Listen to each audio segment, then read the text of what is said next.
Ikkinchidan, geologiya ishlari nima bo'ladi? Geologiya ishlari qancha pul berasiz? Umuman shu хотя бы neft-gazli geologiyasiga. Neft geologiyasi bo'yicha Shavkat Miromonovich bu yil o'zida 195 million dollar pul ajratamiz biz. Bu yilda o'zida. Bu yil o'zida. Nimaga освоение qilasizlar? Qanaqa nima qayerdan olasiz bu pulni? Bu pulni birinchi o'zimizning mablag'larimiz hisobidan olamiz. Qayerdan olasiz? 100 shuncha debitorligi undirish hisobiga Shavkat Miromonovich. Debitorligi undirish hisobiga birinchi navbatda bu ekvivalent siz so'mda aytyapsiz. Tak 125 million dollari valyutada, qolgani so'mda. Kim beradi 125 million dollar? 125 million dollar eksportimiz hisobiga Shavkat Miromonovich.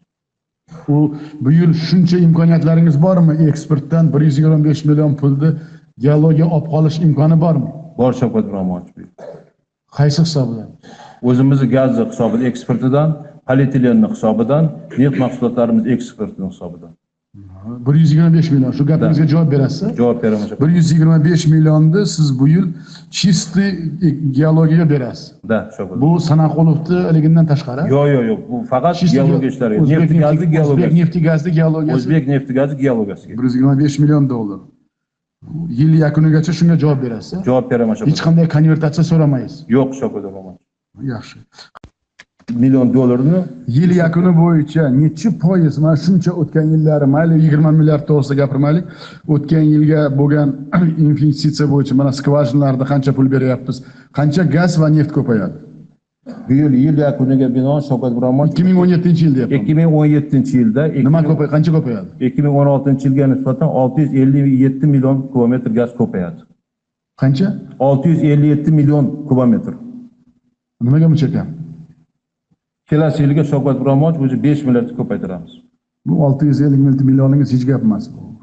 Bu sharmandalik, bu shuncha pul berib, значит, siz umuman tayyorgarlik qilmagansiz neft bo'yicha. Bu gapingiz menga umuman noma'qul. Siz yaxshi ichiga kirmagansiz. Ikkinchi, menga bitta savolga javob bering. Mana Uztransgazning pulini janob Sultanov endi hamma yerini tozalab berdik. Qaysi davlatda Uztransgaz bunday ahvolda? Hech qaysi davlat Shavkat. Xo'sh, siz shu davlatning vakiliksiz, siz bosh vazir o'rinbosari. Siz shu necha yildan beri shu sohaning egasisiz? Nimaga shu pulini joyiga qo'ymaysizlar? Nima uchun shu Mahmudovni siz o'zingiz tavsiya qildingiz? Biz qo'ydik, mana u o'g'irlik qildi, bittasi turmada yotdi, Vagapov degan narsa. Undan keyin Mahmudov keldi, hech bola qilmadi. Qani nima? Qancha siz mana shuni tagiga tushib, debitorni qachon joyiga qo'yasiz? Qancha, mana hamma bosh vazir o'rinbosariga shu savol. Qancha nidayumkani qo'yasizlar? Qancha debitorni joyiga qo'yib, menga investitsiya kirgizasizlar? Bo'lmasa menga sizga o'xshagan bosh vazir umuman kerak emas. Смотрели. Сколько денег до конца года у Трансгаза, вот ты как руководитель, только подумай, скажи, поставишь на казну государства. Сколько денег возвратишь?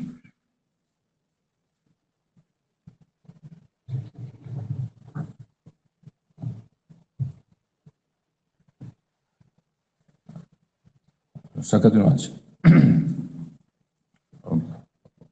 при той системе, которую мы сейчас наладим и отрабатываем в Ташкенте, в Ташкенте. Слушай, я тебе вопрос задаю, ты можешь отвечать? Нет, профессионально. Я понял, Сhavkat Miromonovich. Говори, не надо мне твои эти все. Тот мне говорит всякие небылицы, ты мне говоришь. Вы вообще способны работать или нет? Вот это на вопрос. Скажи, сколько денег поставишь? Вот так. Что ты сюда пришел? Я тебе это государственные деньги спрашиваю, не твои и не мои.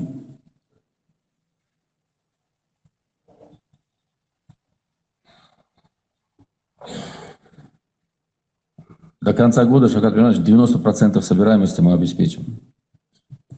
Алишер Сайдаббасович, я тебя очень уважаю. Вот я милиции, почему вот это, мы поменяли министра тоже. Вот когда мне говорят проценты, знаешь, это хьянат был. От какого процента 90% ты обеспечишь? От 3 рубля или от 100 миллиардов долларов?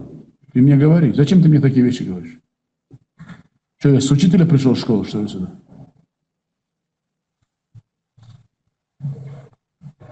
Mana G'ulomjon Inomov savolga javob berish. Mana eng maqtagan rahbaringiz. Тебе не стыдно? Тебе же сказали подготовиться. Вы все привыкли на ура-ура пройдет совещание. Не пройдет на ура-ура. Если не можешь управлять, скажи, что я не смогу, такой балласт попал. Мы же тебе juda yaxshi niyatlarni olib keldik-ku. Что ты texnar, понимающий человек, pastdagi ishni biladi deb surtan neftigazni joy-joyiga qo'ygan odamni olib keldik. А? Я думал, что ты подготовишься.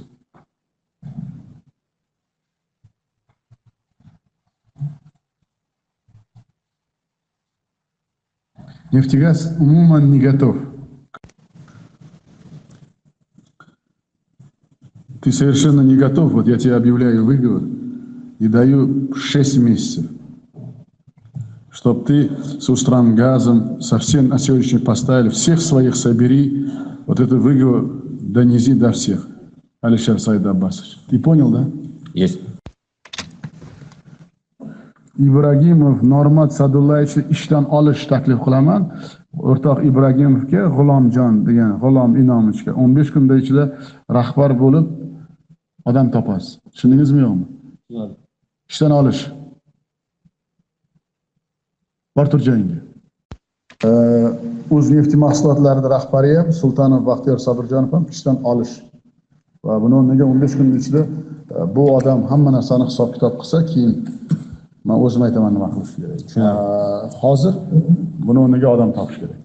Bir tushunakon, hisob-kitobni biladigan odam. Nimaga desangiz, bu odam mana hozir ham hali tushunmayaptiki, davlatga qancha zarar yetkazyapti bu odam. Zarar.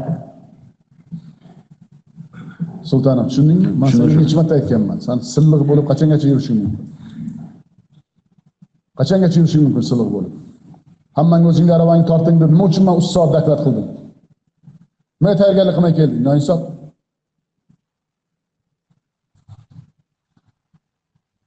Xulosa qilaman. Nima? Xulosa qilaman. Nima xulosa? Xulosa boshqa yerda qilasan. Biz o'zimiz xulosa qilamiz. Tur joyingda. Necha marta sizga aytilgan, ey janob Ro'ziqulov, standarticha kiring. Bir ahmoqni olib kelib o'tkazib qo'ydingiz. Qizil o'g'ri odamni olib kelib o'tkazib qo'ydingiz. Haqiqatan shunaqa Shavkat, mana yuribdi hali, pasporti sizda-ya? Men bilaman uni nima qanday qilib joy-joyiga qo'yishligini uni. Shuning uchun Iminovni ishdan olish taklif va mana shu taklifni 15 kun ichida yangi shu hozirgi zamonni tushungan va soat ligisi bor. Ulug'bek Ubaydullayevga men mana sizga ogohlantirib hayfsan bermoqchiman. Nima uchun? Mana o'zingiz tasavvur qiling. Oldingi kompleks bilan sizning kompleksingizni hajmi qanday kichkina, to'g'rimi? Lekin siz ham bosh vazir o'rinbosarisiz. Siz ham kabinetda o'tiribsiz, majlisda o'tirasiz, chiroyli bo'lib hammalaring. Aravani tortish bo'yicha hech kim avtoprom dabdala bo'lgan. Bironta sohada o'zgarish yo'q. Shuning uchun Ulug'bek Ubaydullayev, siz yosh rahbar bo'lib qolib, bu lavozimni buni qadriga yetmayapsizsak to'g'ri bo'ladi. Qadri degani odamlarni bu juda katta ehtiyoji. Sizning katta sohalaringizda agar avtomobillarni Rossiyaga bo'lmasa Ukrainaga soch kerak, Ukrainaga bo'lmasa kechirasiz, men sizni nima uchun Pokistonga yuboryapman ertaga ham. Borib shularni otang yaxshi, onang yaxshi deb mashinani olib borish kerak yerga. To'ldirish kerak. Har bir mashina u ishchi joy, har bir mashina sotilgan valyuta u. Nimaga o'zingizni qiynamaysiz? Sizda hamma vakolat bor. Bironta odamni men ko'rmayman, o'zlaringni yondirganlaringni. O'sha bizni transformator butun O'rta Osiyoga sotilardi bir paytlar. Uni hozir mavqeini shunday qilsa bo'ladi. O'rtoqlaringiz bor Koreyada, Xitoyda likkillab davlat shirkatlariga borib kelasizlar hammasining. Bizga o'xshab arnasaga bormagansizlar, faqat davlat yurgansizlar. Bitta narsa olib kelmaganlarsizlar. Shuning uchun o'sha transformatorni ham tezroq hidoyat degan vallomat faqat byurokratiyani biladi, boshqa hech bilan bilmaydi. Ты получил мое поручение? Я 3 oy qilib chasasam. 3 oy chasasam yana. Твое счастье, что ты сюда сегодня не пришел. Tushunarli. Вообще seni men bosh vazir o'rinbosariga aytaman, с тобой надо уже прощаться, потому что ты oyog'ing yerdan uzilgan noinsofsan. Ko'rdingizmi, mana men sizga hamma gapni, qaysi gapda noto'g'ri gap gapirdim? Hamma sohani.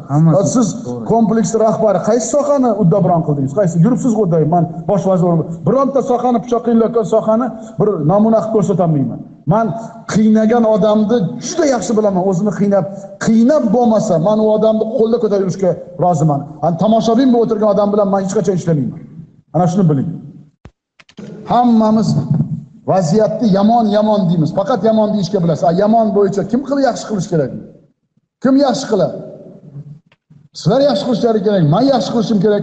Shuning uchun men bugun yiqqanim mana sizlarga salgina mana shu nima deydi, dunyo qarashlaringni o'zgartirish emas, umuman nima uchun shunday 32 millionda shunday 3 ta 4 ta bosh vazir o'rinbosarlari bor? Nima uchun?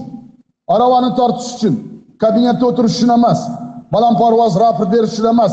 Men birontalaringiz spravkalaringni o'qishdan yiroqdaman. Kerak bo'lsa o'zim o'rganib olaman joyiga borib. Menga natija kerak. Pirovard maqsad kerak, odamlar rozi bo'lish kerak. Shuning uchun hamma narsani bugun o'z nomi bilan salgina ochdik. Agar o'zlaringga hurmat qilsalaring, mana shu bosh vazir o'rinbosari, mana bosh vazirimiz, yangi birinchi o'rinbosarimiz mana Ochilboy Jumaniyaz, men o'ylaymanki, biz mana shu bundan keyin mana ertaga Qoraqalpog'istonga biz kelgusi hafta borganimizda birov meni aldonmaydi. 2 kun piyoda yuraman. Qayerda yurishimni men biron odamga aytmayman, hisobot ham bermayman. O'zim bilaman.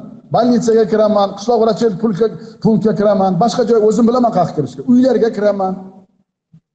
Keyin bu yerdagi balandparvoz gap, har bir vazirning o'sha Qoraqalpog'istonda har bir rayonda yoki Xorazmda yoki Qashqadaryoning har bir rayonda vertikal tizimini sezishim kerak men. Har bir vazirni. Ana shundan keyin jamiyatimizda o'zgarish bo'ladi. U balandparvoz gap bu yakunda bitta vazir yo bitta chiqib qasak cholish u zamon o'tdi bo'ldi. Zamon ko'tarmaydi. Xalqimiz ishonmaydi. Mana juda ko'p viloyat rahbarlarini almashtirganimiz, u nima uchun almashtirdik? Aravani tortolmaydi ular. Zamonaviy fikri yo'q. Ertangi hayotdan tasavvuri yo'q. Shuning uchun biz majbur bo'ldik ularni almashtirishga. Ko'p rahbarlarni hali baribir kelajakda almashtirishga to'g'ri keladi. Nimaga desangiz, bugun mana o'zlaring ko'rdilaring, ko'zlarida nur ham yo'q. Ular o'rganib qolgan eskicha ishlashga, ko'plar. Endi eskicha ishlanmaymiz. Nimaga desangiz, zamon talabi mutlaqo boshqacha. Shuning uchun men sizlar bilan bugun mana yakun qilib bitta narsaga da'vat qilmoqchiman. Albatta, do'st achitib gapiradi deydi. Bizda eng katta muddaomiz bugun bir-birimizni to'g'ri tushunib, natijaga ishlash va takror aytaman, aravani hammamiz o'zimiz tortish.